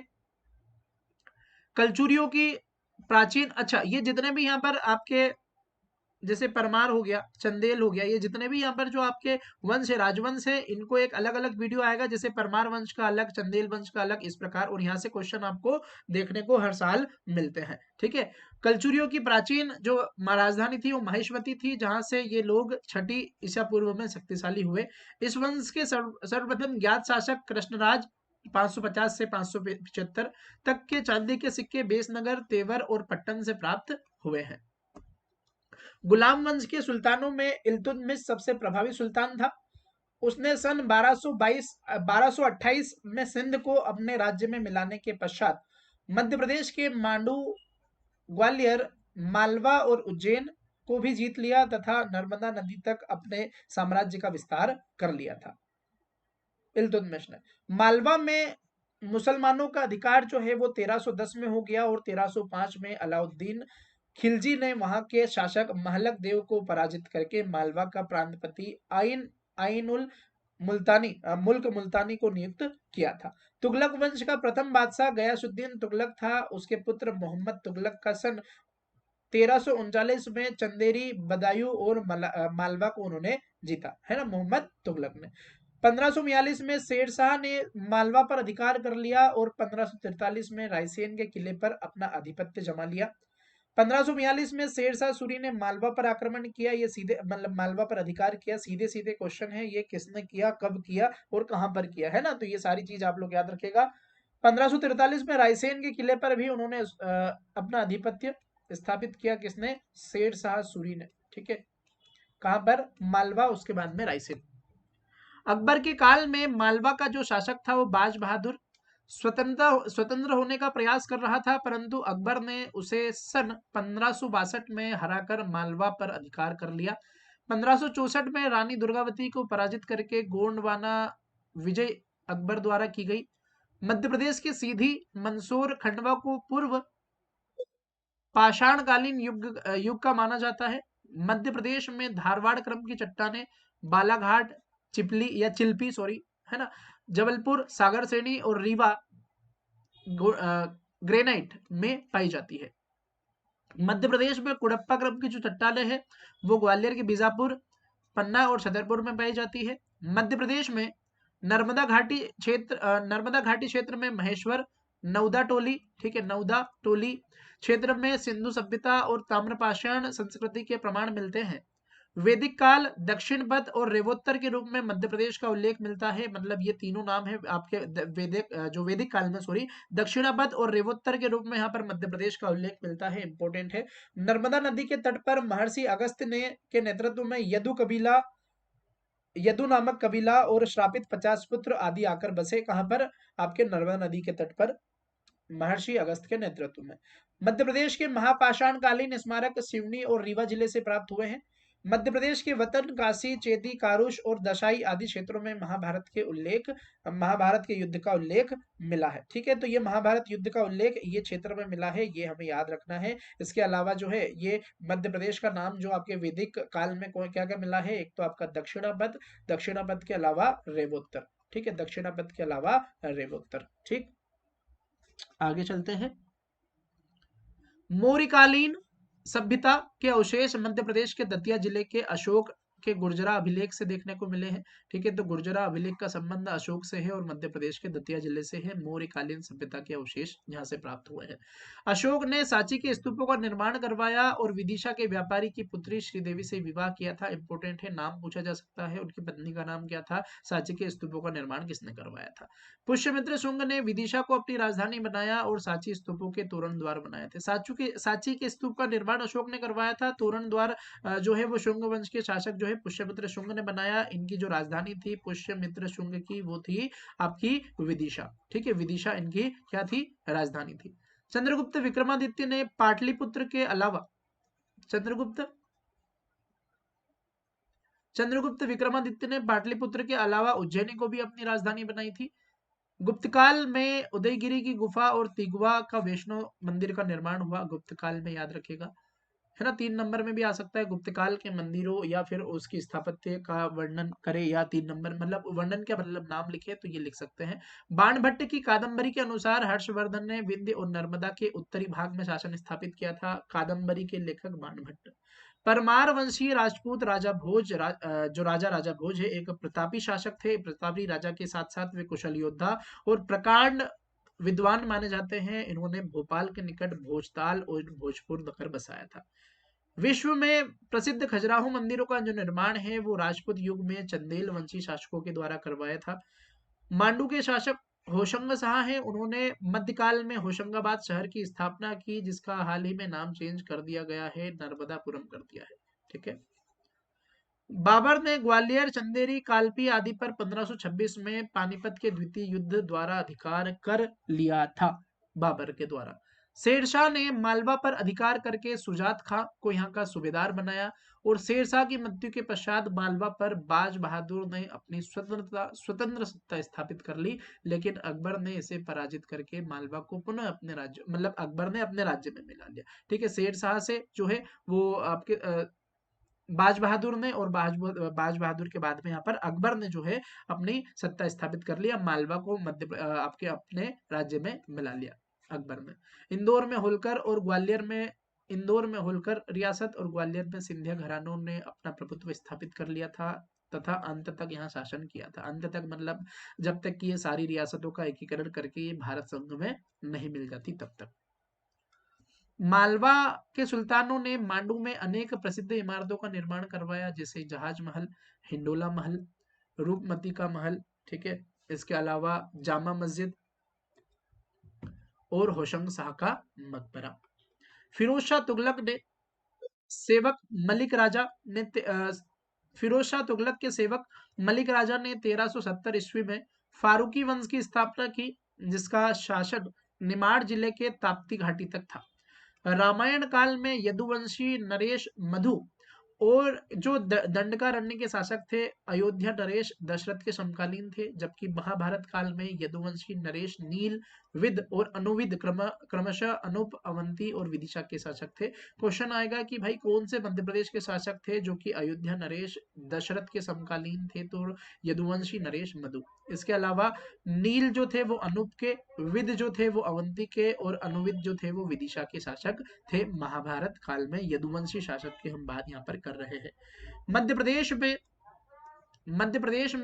प्रदेश के मौर्यकालीन इतिहास का साक्ष्य जबलपुर की सिहोरा तहसील के अंतर्गत रूपनाथ ग्राम की चट्टान पर उकेरे गए अशोक के शिलालेख से प्राप्त होता है। सिहोरा जो तहसील है वो कहाँ से संबंधित है? जबलपुर से संबंधित है, ये बात याद रखना है। और यहाँ पर अशोक का शिलालेख प्राप्त हुआ है, जिससे कि मध्य प्रदेश में मौर्यकालीन इतिहास का साक्ष्य जो है वो प्राप्त हुआ है जबलपुर से। आधुनिक अमरकंटक का जो क्षेत्र है प्राचीन काल में मैकलत के नाम से जाना जाता था। मैकल वंश का जो सर्वप्रथम राजा जयबल था। ग्वालियर दुर्ग को किलों का रत्न या भारत का जिब्राल्टर कहा जाता है। भोपाल नगर उस झील के अवशिष्ट मैदान पर बसा है जिस झील को मांडू के शासक होशंग शाह ने नष्ट कर दिया था। तो भोपाल की जो झील है उसे किसने नष्ट कर दिया था, ये क्वेश्चन भी आता है। होशंग शाह ने नष्ट कर दिया, और होशंग शाह ने जो है, इनका जो वास्तविक नाम है वो अल्प खां था, ये बात भी याद रखिएगा। अल्प खां के अलावा जो है इन्होंने होशंगाबाद की स्थापना की थी, जिसका नाम वर्तमान में नर्मदापुरम है। महमूद गजनवी ने 1019 में ग्वालियर पर सफल आक्रमण किया, परंतु उसे अपने राज्य में शामिल नहीं किया, जबकि मोहम्मद गोरी ने 1197 में ग्वालियर पर आक्रमण करके उसे दिल्ली सल्तनत का अंग बना दिया। वीर बाज बहादुर फारूकी वंश के थे, जिसकी स्थापना 1370 में फिरोज शाह तुगलक के सेवक मलिक राजा ने की थी। मांडू के शासक होशंग शाह ने चित्तौड़ विजय की तथा इस उपलक्ष्य में उसने एक विजय स्तंभ बनवाया। किसने? होशंग शाह ने, चित्तौड़ विजय के उपलक्ष्य में। ग्वालियर दुर्ग में कछवा शासक महिपाल के द्वारा सास बहू के विष्णु मंदिर का निर्माण कराया। सास बहू के विष्णु मंदिर जो है वो कहाँ पर है, या सास बहू का मंदिर कहाँ पर है, तो ये ग्वालियर में है। किसने स्थापना करी? तो जो कछवाहा वंश के जो आपके महिपाल है उनके द्वारा स्थापना इसकी की गई, इसके, है ना, ये बात हमें याद रखना है। आगे चलते हैं। पेरिप्लस ऑफ इरिथियन सी नामक पुस्तक में उज्जैनी नगरी को ओजिनी लिखा गया है, ओजिनी लिखा गया है। जयपुर के राजा सवाई जयसिंह ने 18वीं शताब्दी में जंतर मंतर वेधशाला का निर्माण उज्जैन में करवाया। मध्य प्रदेश में जो उज्जैन है, उज्जैन में जंतर मंतर वेधशाला है, उसका निर्माण किसने करवाया? तो सवाई जयसिंह के द्वारा करवाया, सवाई जयसिंह के द्वारा इसका निर्माण करवाया। बौद्ध ग्रंथ में उज्जैन नगरी का जो नाम है वो अच्युतगामिनी देखने को मिलता है, जबकि महाभारत काल में उज्जैन सांदीपनी आश्रम के नाम से विख्यात था। मध्य प्रदेश के सतना जिले में स्थित भरहुत स्तूप की खोज 1873 में कनिंघम के द्वारा की गई। कनिंघम के द्वारा जो है भरहुत स्तूप की खोज की गई, 1873 में की गई। ईयर भी याद रखिएगा और जिला भी याद रखिएगा, सतना जिला। मध्य प्रदेश के दतिया जिले में स्थित गुर्जरा में अशोक के लघु शिलालेख में अशोक का नाम देवनाम प्रियदर्शी के रूप में उल्लेखित है। गुप्त युग तक सांची रायसेन जिला का नाम जो है वो काकनाबाद था। जो आपका गुर्जरा अभिलेख है वो गुर्जरा अभिलेख किससे संबंधित है? तो अशोक से संबंधित है और मध्य प्रदेश के दतिया जिले से प्राप्त हुआ है। और यहीं पर देवनाम प्रियदर्शी का नाम यहाँ पर देखने को मिलता है अशोक का। सांची का पुराना नाम क्या है? आपका काकनाबाद है, ये एग्जाम में आया हुआ प्रश्न है। यहीं से अशोक का संघभेद जो है उल्लेख मिला है, और जिसमें संघभेद को रोकने की हेतु राज्य आज्ञा प्रचलित की थी। ओरछा की स्थापना जो है 1531 में राजा रुद्र प्रताप के द्वारा की गई। 1539 में भारतीय चंद के समय गढ़कुठार के स्थान पर ओरछा को बुंदेलखंड की राजधानी बनाया गया। उज्जैन के समीप धर्मत युद्ध हुआ 1658 में, औरंगजेब के शाहजादा दारा को पराजित करके बादशाहत प्राप्त की थी। खजुराहो में कुल 85 मंदिर थे, वर्तमान में यहाँ पर ठीक ठाक अवस्था में 22 मंदिर है। इसमें कंदरिया महादेव का मंदिर सबसे बड़ा है। 1737 में भोपाल का युद्ध हुआ था, पेशवा बाजीराव ने हैदराबाद के निजाम को पराजित इसमें किया था। तो यहाँ पर भोपाल का युद्ध कब हुआ था? 1737 में हुआ था, और भोपाल के युद्ध में पेशवा बाजीराव वर्सेस हैदराबाद के निजाम थे, हैदराबाद के निजाम हार गए थे। युद्ध के बाद में यहाँ पर दोरा सराय की एक संधि हुई थी, जिसके अंतर्गत निजाम ने नर्मदा और चंबल के मध्य सभी क्षेत्र पर मराठों का आधिपत्य स्वीकार कर लिया था। मराठों के पराभव के पश्चात मोहम्मद ने भोपाल में स्वतंत्र नवाबी, है ना, दोस्त मोहम्मद ने भोपाल में स्वतंत्र नवाबी राज्य की स्थापना की, और बाद में वहां बेगमों का राज्य स्थापित हुआ, है ना, जो पढ़ेंगे हम भोपाल रियासत के अंतर्गत। मराठों ने रायसेन में एक मजबूत किले का निर्माण करवाया था। धार जिले में बाघ की गुफाएं हैं, ये बात याद रखिएगा। बाघ की गुफाएं यहाँ पर कहां पर है? धार में है, जो कि गुप्त वंशजों के द्वारा निर्मित है। हेलियोडोरस का बेस नगर स्तंभ जो है, जो अभिलेख है, वो गरुड़ स्तंभ के नाम से जाना जाता है, और ये वैष्णव मत का साक्ष्य है। सक संवत 107 महाक्षत्रप रुद्र सिंह का शिलालेख सेतखेड़ी शाजापुर में देखने को मिलता है। मिहिर कुल के शासनकाल के 15वें वर्ष का ग्वालियर अभिलेख मध्य प्रदेश के हुणों की विद्यमानता का साक्ष्य है। Doctor HD. साकलिया ने नर्मदा घाटी के महेश्वर नवदाटोली में सिंधु घाटी को खोजा, जिसका काल उन्होंने 2000 से 800 ईसा पूर्व के मध्य बताया है। हेहई वंश के राजा महिष्मत ने नर्मदा किनारे महिष्मत नगर को बसाया, जिसे होलकर वंश की रानी अहिल्याबाई ने राजधानी बनाया, और वर्तमान में इसका नाम महेश्वर है। हेहई राजा में सबसे प्रतापी राजा देखने को मिलते हैं कीर्तिवीर अर्जुन। उन्होंने कारकोट वंश, नागो, अयोध्या के पौरवराज त्रिशंकु और रावण को हराया था। कीर्तिवीर अर्जुन याद रखिएगा किस वंश से थे? हेहई वंश से थे। कलचुरी वंश राजवंश ने मध्य प्रदेश में यहाँ पर शासन किया। इनमें महिष्मती के कलचुरी, त्रिपुरी के कलचुरी का उल्लेख मिलता है। साथ ही रतनपुर और रायपुर के कलचुरियों का विवरण भी मिलता है। झांसी रेल मार्ग पर स्थित ओरछा में विशाल और सुदृढ़ बुंदेला वंश के शौर्य, पराक्रम और वीरता का प्रतीक है। बुंदेला वंश ने ओरछा निवाड़ी को बुंदेलखंड की राजधानी बनाया था। तो ओरछा, जो आपका बुंदेला वंश की राजधानी क्या थी? तो आपकी ओरछा थी, जो कि वर्तमान निवाड़ी जिले के अंतर्गत है। ये बात हमें याद रखना है। राजवंशों में ओलिकर की राजधानी दशपुर, कलचुरी की राजधानी त्रिपुरी जबलपुर, बुंदेलों की राजधानी ओरछा और परमार की राजधानी धार थी। इंदौर होलकर वंश की राजधानी, मतलब इंदौर जो थी वो होलकर वंश की राजधानी थी। राजधानी इंपॉर्टेंट है, याद रखना। मध्य प्रदेश में परमार वंश का राजा भोज एक महान निर्माता था। इन्होंने भोपाल का तालाब बनवाया। विद्वान और लेखक थे। उनकी रचना में सम्रांगण, सूत्रधारा, सरस्वती, कंठाभरण और सिद्धांत संग्रह प्रमुख थे। इन्होंने संस्कृत विद्यालय की स्थापना भी कहां पर की थी? धार जिले में इन्होंने संस्कृत विद्यालय की स्थापना भी की थी। मौर्य युगीन सम्राट अशोक द्वारा लघु शिलालेखों में मध्य प्रदेश में रूपनाथ, जबलपुर जिले की सिहोरा तहसील का एक गांव है। गुर्जरा दतिया जिले का एक छोटा सा भूभाग है, वो शामिल है।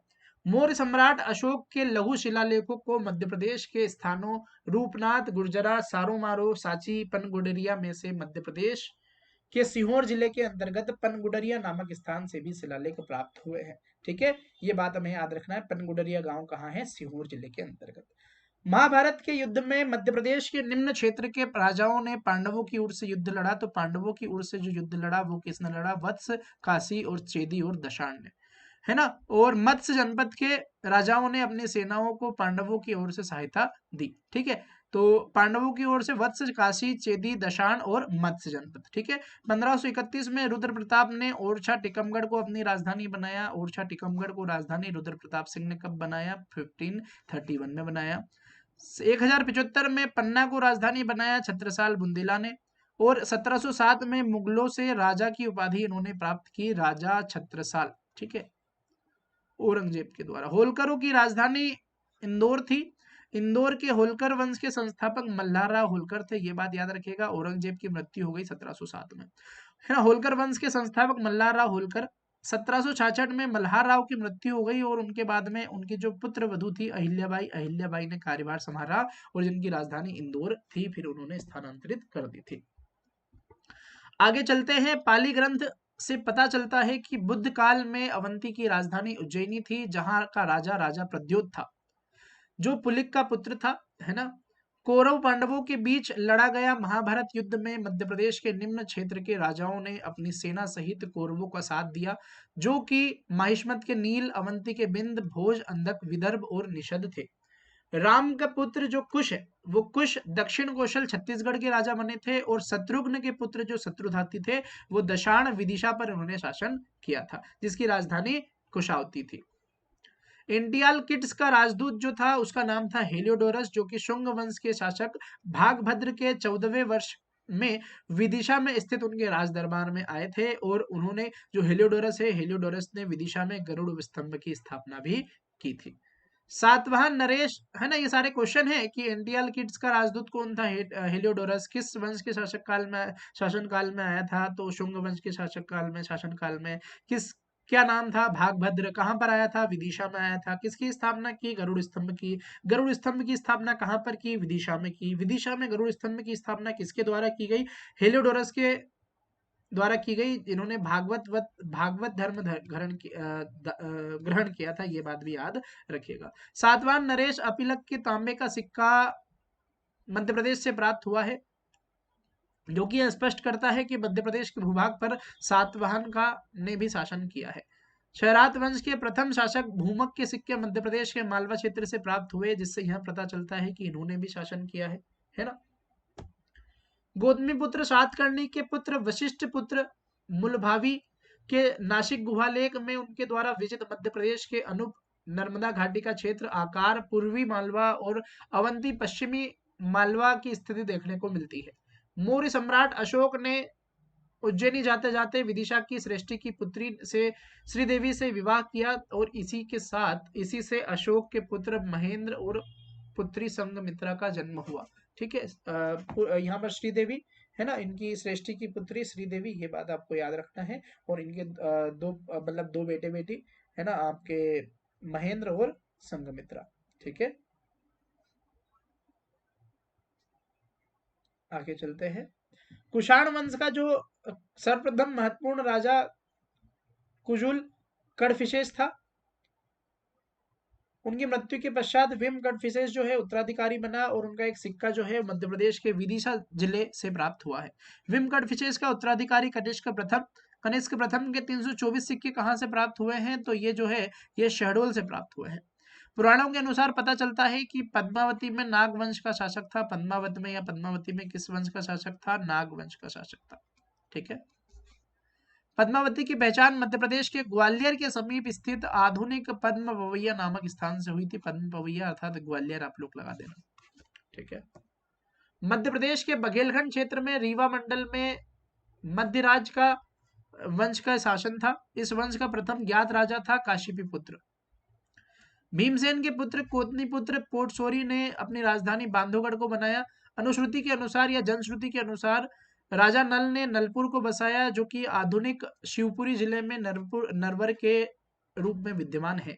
हिंद यूनानी शासकों का मध्य प्रदेश में निश्चित प्रमाण नहीं है, लेकिन मध्य प्रदेश के बालाघाट जिले में हिंद यूनानी शासक मेनांडर के सिक्के प्राप्त हुए हैं। हिंद यूनानी शासक मेनांडर के सिक्के कहाँ से प्राप्त हुए हैं? बालाघाट से प्राप्त हुए हैं। ये क्वेश्चन इंपॉर्टेंट है। मध्य प्रदेश के विदिशा एरन से गुप्त शासक रामगुप्त के सिक्के, तांबे के सिक्के प्राप्त हुए हैं, जिन पर गुप्त लिपि में रामगुप्त का नाम लिखा हुआ मिलता है। गरुड़ गुप्त वंश का राजकीय चिन्ह था। यह बाद गुप्त काल के शिलालेख और स्तंभ अभिलेखों के साथ एरण सागर के सिक्कों पर सिंह और गरुड़ का चित्र बने हुए हैं, इनसे भी स्पष्ट होता है। गुप्त वंश के प्रतापी शासक चंद्रगुप्त द्वितीय ने 3 अभिलेख पूर्व मालवा क्षेत्र से प्राप्त किए हैं, है ना। भेसनगर विदिशा के समीप उदयगिरी पहाड़ी से प्राप्त किए हैं। ठीक है।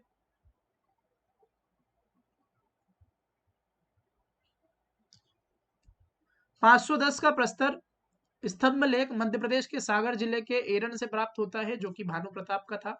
भानु प्रताप को सरासार का सर्वश्रेष्ठ वीर और महान राजा बताया है। मालवा मध्य प्रदेश में 9वीं सदी में एक नए राजवंश का उदय हुआ, जिसे परमार राजवंश के नाम से जाना गया, जिसकी स्थापना उपेंद्र ने की थी। हमने बताया था आपको पहले भी। बुंदेलखंड पर चंदेल वंश के शासकों का शासन था। जेजाक भुक्ति भी इसे कहा गया। इसकी स्थापना जो है जंजुक नामक एक व्यक्ति ने की। जेजाक भुक्ति नामक एक व्यक्ति ने की। आगे चलकर फिर इसका नाम जो है ये हो गया।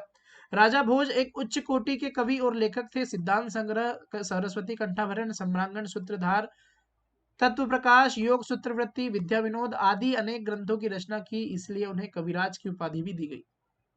परमार वंश का सबसे प्रतापी शासक था राजा भोज। महान शासक था, उच्च कोटि का लेखक था, विद्वान था और निर्माण कलाकार था। उनकी मृत्यु के बाद में लोकोक्ति बन गई कि उनकी मृत्यु से विधा और विद्वान दोनों निराश्रित हो गए। ठीक है। तो किनकी मृत्यु से विधा और विद्वान दोनों निराश्रित हो गए? तो राजा भोज की। परमार शासक सिंधुराज के कवि पद्मगुप्त द्वारा नौसा साक चरित नामक ग्रंथ की रचना की गई, हमने देख लिया है। इस ग्रंथ से परमार वंशी राजाओं के इतिहास की जानकारी मिलती है और राजा भोज की धारा नगरी धार पर चालुक्य नरेश सोमेश्वर द्वितीय ने आक्रमण किया, जिससे राजा भोज की हार हो गई। ये जो जानकारी है कहाँ मिलती है? तो ये मंगाई अभिलेख में मिलती है। मध्य प्रदेश के जबलपुर के पास त्रिपुरी तेवर कलचुरी वंश की राजधानी रही है और इसके संस्थापक कोकल को माना गया है। राजा धंग चंदेल वंश के प्रतापी शासक थे। राजा मानसिंह तोमर वंश के थे, जो ग्वालियर क्षेत्र के शासक थे। यशोवर्मन चंदेल वंश का पराक्रमी शासक था। कोकल कलचुरी वंश का संस्थापक शासक था। कोकल कलचुरी वंश का संस्थापक, जो त्रिपुरी जबलपुर में शासन करता था। मध्य प्रदेश के चंदेल शासक धंग ने अपनी राजधानी कालिंजर से हटाकर खजुराहो मध्य प्रदेश को बनाया, जो अंत तक इस वंश की राजधानी रही। परमारों ने धार, तोमरों ने ग्वालियर को और कलचुरी ने त्रिपुरी जबलपुर को अपनी राजधानी बनाया। राजधानी हम पहले भी ये पढ़ चुके हैं। खजुराहो के अधिकांश मंदिरों का निर्माण चंदेल शासक धंग के द्वारा करवाया। पहले 85 मंदिर थे, 22 मंदिर यहाँ पर ठीक ठाक अवस्था में है। धंग ने जिन्नाथ, विश्वनाथ, वैद्यनाथ आदि मंदिर बनवाया, जबकि यशोवर्मन ने खजुराहो का प्रसिद्ध विष्णु मंदिर का निर्माण करवाया। 1305 में अलाउद्दीन खिलजी के द्वारा मालवा पर आक्रमण किया और मुल्तान के सूबेदार आइन उल मुल्क को भेजा, जिसने विजय हासिल की। यहीं से पहली बार मालवा का दिल्ली सल्तनत में प्रवेश हुआ। कुछ भाग यहाँ पर दिल्ली सल्तनत में है ना, मालवा का यहाँ पर दिल्ली सल्तनत में प्रवेश हुआ। कहाँ पर? अलाउद्दीन खिलजी के द्वारा जो आक्रमण किया था उसके बाद में। मध्य प्रदेश के गोंडवाना क्षेत्र की वीरांगना रानी दुर्गावती इस क्षेत्र की शासिका थी। उन्होंने अकबर के सिपाही सलार आसफ खां को युद्ध करते हुए प्राण दे दिए थे। तो आसफ खां वर्सेस रानी दुर्गावती, है ना। मतलब वर्सेस अकबर आएगा और अकबर की ओर से आसफ खां। अंग्रेजों के साथ मराठों ने 4 युद्धों में उन्हें क्रमशः इस प्रकार हराया, पहले में पेशवा को, दूसरे में होलकर को, तीसरे में सिंधिया को और चौथे में भोसले को परास्त किया। किसने? अंग्रेजों ने। होलकर ने अपना स्वतंत्र शासन इंदौर में और ग्वालियर में सिंधिया का स्वतंत्र शासन स्थापित किया था, ये हमने पढ़ चुके हैं। मध्य प्रदेश, अब यहाँ पर आधुनिक इतिहास के कुछ फैक्ट्स है ना, जितना भी पढ़ा है हमने वो यहाँ पर वन लाइनर रूप में है, और कोई ना कोई एग्जाम में क्वेश्चन आपको देखने को मिले होंगे, एग्जाम में क्वेश्चन ये आए हुए हैं। मध्य प्रदेश की धरती पर अंग्रेजों के विरुद्ध दूसरी ज्वाला 1842, पहली तो 1818 के बाद में यहाँ पर 1824 में यहाँ पर चैन सिंह का विद्रोह हुआ था, 1818 में यहाँ पर महाकौशल का विद्रोह हुआ, ये भी हमने देखा था। 1842 में बुंदेला विद्रोह हुआ था। 1857 के विद्रोह की आग मध्य प्रदेश के सर्वप्रथम नीमच छावनी 3 जून 1857, ठीक है। वहां के 3 सैनिकों ने 3 जून 1857 को विद्रोह कर दिया। फिर ग्वालियर, महाकौशल और शिवपुरी महू के विद्रोह की आग भड़की थी, हम देख चुके हैं। 1857 के विद्रोह में इंदौर की विद्रोही सेना का नेतृत्व शहादत खां ने किया था। शहादत खां 21 जुलाई को शहादत खां के नेतृत्व में ग्वालियर पहुंची थी इनकी आर्मी।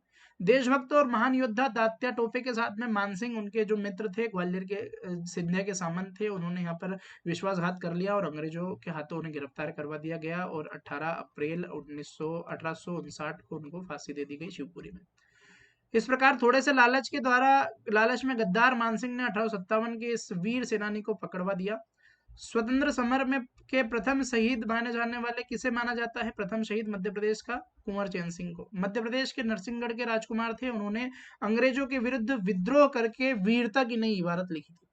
1824 हम पढ़ चुके हैं कि भाई अंग्रेजों के साथ में युद्ध किया और सीहोर के दशहरा बाग के मैदान में, मतलब दशहरा मैदान में यहाँ पर शहीद हो गए और यहीं पर उनकी छतरी बनाई गई है।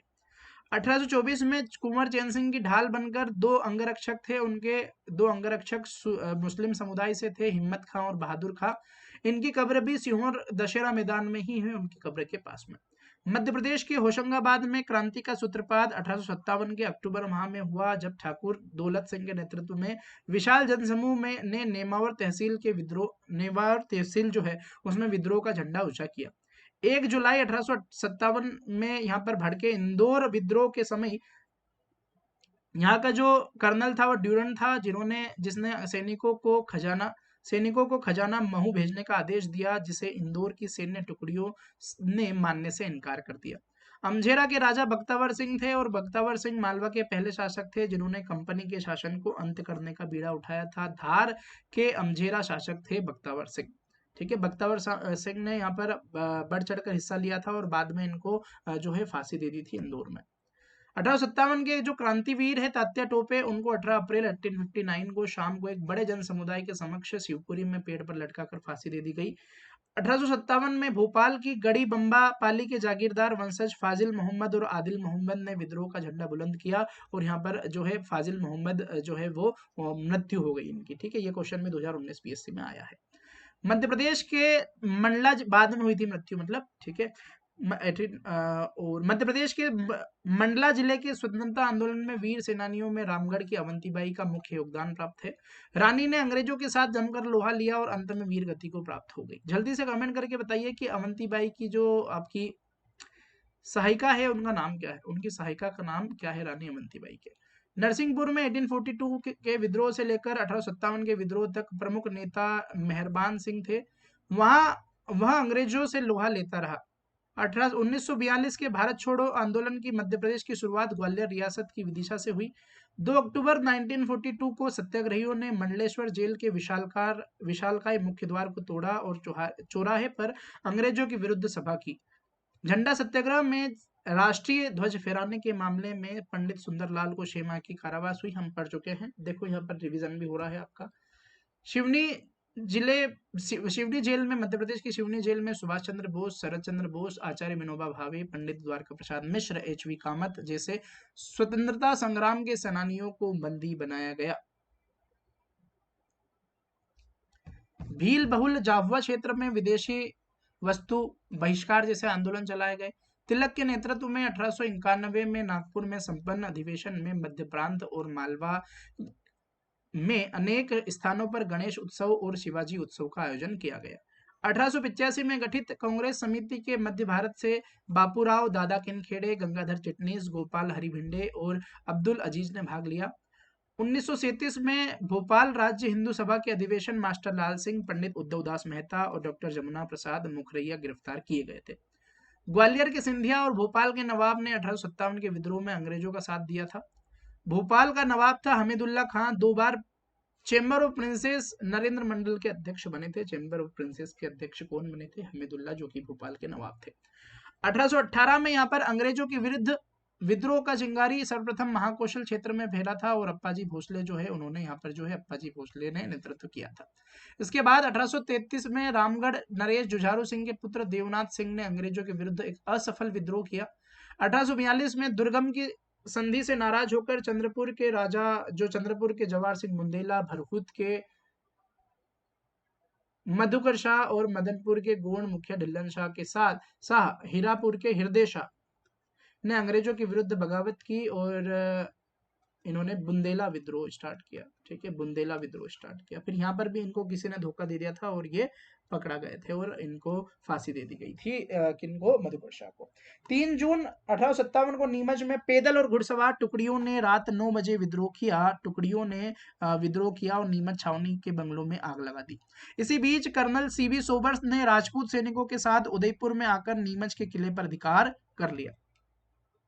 14 जून 1857 को ग्वालियर में 18 जून 1857 को महाकौशल, है ना, ग्वालियर में 14 जून 18 जून को महाकौशल और 1 जुलाई को यहाँ पर शिवपुरी में, है ना, शिवपुरी में यहाँ पर 20 जून, हाँ 20 जून है। ठीक है, 20 जून है और 1 जुलाई को यहाँ पर महू इंदौर और अक्टूबर में मतलब इंदौर में अक्टूबर 1857 में यह विद्रोह होशंगाबाद और मंडला तक पहुंच गया। 1 जुलाई तक यहाँ पर 14 जून तक, मतलब 3 जून से स्टार्ट हुआ नीमच से, फिर ग्वालियर पहुंचा 14 जून को, 18 जून को महाकौशल क्षेत्र में, 20 जून को शिवपुरी में और 1 जुलाई 1857 को महू इंदौर में ये पहुंच गया और अक्टूबर तक चलते चलते विद्रोह जो है होशंगाबाद और मंडला तक पहुंच गया। 1857 के नरसीपुर और होशंगाबाद की घटनाएं भी विद्रोहों के बहुत अनुकूल थी। इसी तारतम्य में भोपाल के नवाब अली खान ने अंग्रेजों के विरुद्ध आक्रमण किया। एक अली खान और मुराद अली खान भी आप लोग याद रखिएगा। मुराद अली खान जो है ये भी आपके महू इंदौर से संबंधित है। 22 मई 1858 को रानी लक्ष्मीबाई और तात्या टोपे की संयुक्त सेनाओं ने कालपी में हीरोज की सेना अंग्रेजी सेना पर हमला बोल दिया, जिसमें रानी लक्ष्मीबाई बुरी तरह घायल हो गई और 18 जून 1858 को शहीद हो गई। 1857 में LNIPA की स्थापना हुई थी। ग्वालियर में आप लोगों को पता होना चाहिए शारीरिक प्रशिक्षण महाविद्यालय है और जो है आपका इनकी जो समाधि है वो भी आपके ग्वालियर में है। राज्य में संगठित राजनीतिक आंदोलन 1885 में कांग्रेस के मुंबई अधिवेशन के बाद शुरू हुआ। कांग्रेस के दूसरे अधिवेशन कलकत्ता में 1866 में संपन्न। मध्य भारत में बापूराव, दादा किनखेड़े, चिटनिस, गोपाल हरि भिंडे और भोपाल अब्दुल अजीज ने भाग लिया। 1891 है ना, 1891 में कांग्रेस का 7वां अधिवेशन मध्य प्रदेश के नागपुर में हुआ। तब मध्य प्रदेश का भाग था नागपुर। तिलक के प्रभाव से मध्य प्रांत मालवा में गणेश उत्सव, शिवाजी उत्सव आदि के माध्यम से राष्ट्रीय भावना का प्रचार होने लगा। खंडवा से सुबोध सिंधु, जबलपुर से जबलपुर टाइम्स के साथ प्रकाशन के साथ में इनका राष्ट्रवाद का प्रचार बढ़ने लगा। और कर्मवीर किसकी थी वो भी बताइए जरा, कर्मवीर किसकी थी? माखनलाल चतुर्वेदी की। 1899 में लाहौर में संपन्न कांग्रेस अधिवेशन में मध्य प्रदेश के डॉक्टर हरि सिंह गौर ने न्याय विभाग और शासन के पृथक शासन को अलग अलग करने की मांग की और ये आवाज इन्होंने उठाई। 1930 में नमक सत्याग्रह के समय सिवनी के श्री दुर्गा शंकर मेहता ने गांधी चौक पर नमक बनाकर सत्याग्रह किया। शिवनी जेल में सुभाष चंद्र बोस, ठीक है, ये हमने कर लिया है। ठीक है, ये हाँ ये तो हो गया था। 1942 में भारत छोड़ो आंदोलन की शुरुआत ग्वालियर रियासत में सबसे पहले विदिशा में हुई थी। रतलाम में राष्ट्रीय आंदोलन का सूत्रपात स्वामी ज्ञानानंद की प्रेरणा से हुआ था। 1942 में मंडलेश्वर क्रांतिकारी बंदियों द्वारा विद्रोह किया गया। 1934 में झाबुआ के प्रजामंडल के निर्देश में शराबबंदी, हरिजन उद्धार, विदेशी वस्तुओं का बहिष्कार जैसे आंदोलन किए गए और 1943 में यहाँ पर भोपाल राज्य हिंदू सभा का गठन किया गया। राजा बख्तवर सिंह को अपने ही सहयोगियों ने विश्वासघात करके 11 नवंबर 1857 को लालगढ़ किले के पास गिरफ्तार करवा दिया और 10 फरवरी 1858 को उनको इंदौर में फांसी दी गई। 1930 में जबलपुर जो आपके गांधी जी है उन्होंने दांडी मार्च पर नमक सत्याग्रह किया। कांग्रेस कार्यकर्ताओं ने दुर्गा शंकर मेहता के नेतृत्व में टूरिया जंगल सत्याग्रह चलाया। शिवनी के पास चंदन के बगीचों में घास काटकर सत्याग्रह किया जा रहा था। मध्य प्रदेश के बैतूल जिले के घोड़ा डोंगरी स्थान पर आदिवासी बहुलता के चलते विशिष्ट पहचान रखता है। 1930 में जंगल सत्याग्रह हुआ था यहाँ पर, जो घोड़ा डोंगरी जो है वो बैतूल के अंतर्गत है। जंगल सत्याग्रह यहाँ पर हुआ था। यहाँ का प्रमुख आदिवासी जो नेता है वो गंजन सिंह कोरकू था।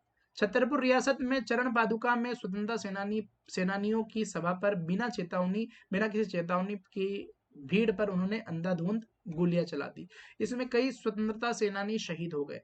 यह कांड मध्य प्रदेश के जलियांवाला बाग हत्याकांड के नाम से जाना जाता है।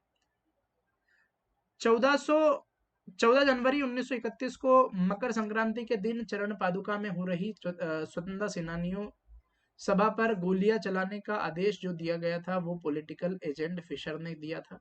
ठीक है, और मध्य प्रदेश का जलियांवाला बाग हत्याकांड भी इसे कहते हैं।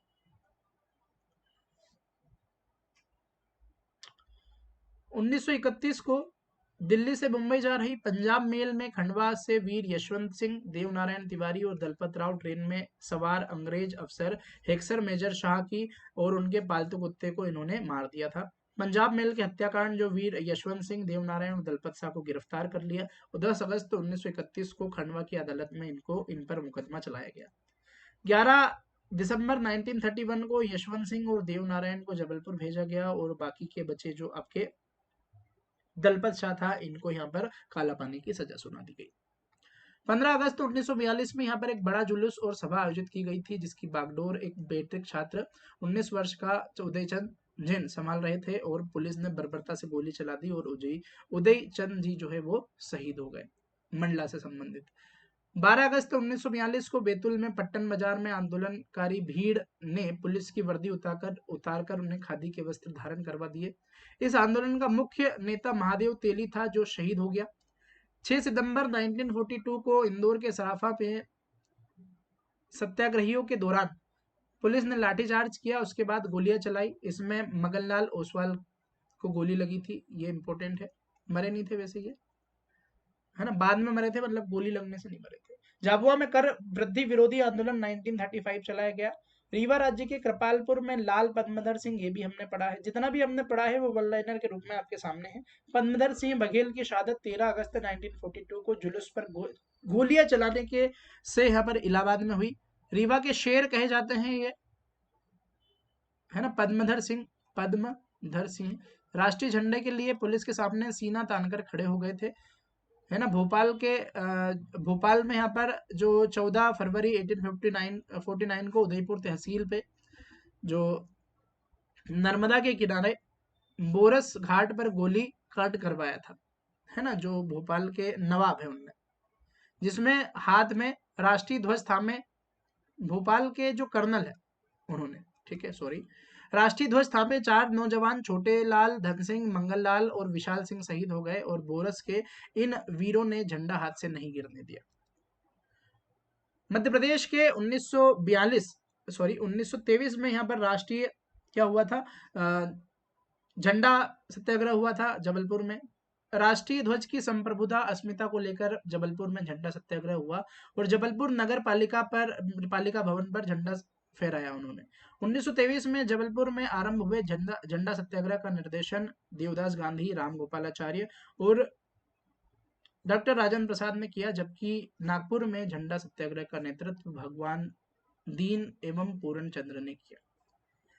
मध्य प्रदेश के सिवनी में 1930 में दुर्गा शंकर मेहता ने गांधी चौक पर नमक कानून बने सेठ गोविंद दास व पंडित द्वारका प्रसाद मिश्र ने नमक सत्याग्रह का आरंभ किया। अमर शहीद चंद्रशेखर आजाद का जन्म 23 जुलाई 1906 को अलीराजपुर के भाभरा गांव में होता है ना। 15 बेद की सजा सुनाते हैं तो वो अपना नाम आजाद, जेल में पिता का नाम स्वाधीन और अपना घर जेल खाना बताते हैं। चंद्रशेखर आजाद 1925 से 26-27 तक झांसी ओरछा के बीच ग्राम भीमपुरा के नजदीक सतारा नदी के किनारे पंडित हरिशंकर ब्रह्मचारी के नाम से क्रांतिकारी गतिविधियों का संचालन इन्होंने किया। 27 फरवरी 1931 को चंद्रशेखर आजाद इलाहाबाद के अल्फ्रेड पार्क में बैठे थे। यहीं पर पुलिस से उनकी मुठभेड़ हो गई और एक ही गोली बची थी, तो भारत माता का ये सपूत ने खुद को गोली मार ली और शहीद हो गए। बड़वानी जिले से यहाँ पर भीमा नायक का संबंध है और इनका संबंध यहाँ पर मंडलेश्वर और बड़वानी क्षेत्र का नेतृत्व इन्होंने किया है। राजनीतिक रूप से क्रांतिकारी गतिविधियों को अंजाम देने के लिए 1907 में जबलपुर में क्रांतिकारी दल का इन्होंने नेतृत्व या गठन किया था। वर्तमान मध्य प्रदेश की वर्तमान राजधानी जो भोपाल है वो 1938 में वहां पर भोपाल प्रजामंडल की स्थापना की गई। वहां पर जमनालाल बजाज हरिभाव उपाध्यक्ष थे और मध्य भारत और राजस्थान प्रजामंडल के नाम काम के लिए उत्तरदायी बनाए गए थे। मास्टर लाल सिंह ने भोपाल राज्य हिंदू सभा की आधारशिला रखी और नवाब हमीदुल्ला मध्य प्रदेश के ऐसे व्यक्ति थे जो 2 बार चेंबर ऑफ प्रिंसेस बने थे। ठीक है, चेंबर ऑफ प्रिंसेस 2 बार बने थे, ये बात हमें याद रखनी है। एरन अभिलेख समुद्रगुप्त से संबंधित था। उनके अनुसार सुभोगनगर जो है के नाम से प्रसिद्ध है, जो आपका सागर है वो। ठीक है, और कांच जो है, कांच नामक राजा के सिक्के विदिशा और सिरोंज में मिले हैं, जिसे समुद्रगुप्त का भाई या उसी का दूसरा नाम माना जाता है। उज्जैन के साथ ग्वालियर को सिंधिया वंश की राजधानी 1810 में दौलत राव सिंधिया ने बनाई थी। इंपोर्टेंट है, उज्जैन थी पहले। उज्जैन से ग्वालियर किसने बनाई, तो ऐसे याद रखिएगा, उज्जैन से ग्वालियर जो है जिनके पास में दौलत थी उन्होंने चेंज की थी। ठीक है, दौलत राव सिंधिया। चंद्रशेखर आजाद, भगत सिंह आदि ने मिलकर हिंदुस्तान सोशलिस्ट रिपब्लिक एसोसिएशन की स्थापना 1927 में की थी। चावल वसूली प्रकरण सीधी जिले से संबंधित है। 1857 के क्रांति के समय ग्वालियर नरेश महाराजा जीवाजीराव सिंधिया थे। नरसिंहगढ़ के युवराज चैन सिंह अंग्रेजों के विरुद्ध शहीद हुए राज्य के पहले सेनानी थे। रामगढ़ मंडला के रानी अवंतीबाई 1857 में शहीद हुई थी। ठीक है, रामगढ़ की जो रानी अवंतीबाई है वो। माखनलाल चतुर्वेदी ने कसाई खाना जो आंदोलन है वो रीवा में किया था 1920 में। आजादी के बाद मध्य भारत के प्रमुख राज प्रमुख के रूप में जीवाजीराव सिंधिया को शपथ दिलवाई गई। भारत की प्रथम अंतरिम निर्वाचित सरकार काबुल अफगानिस्तान में 1915 में गठित की गई।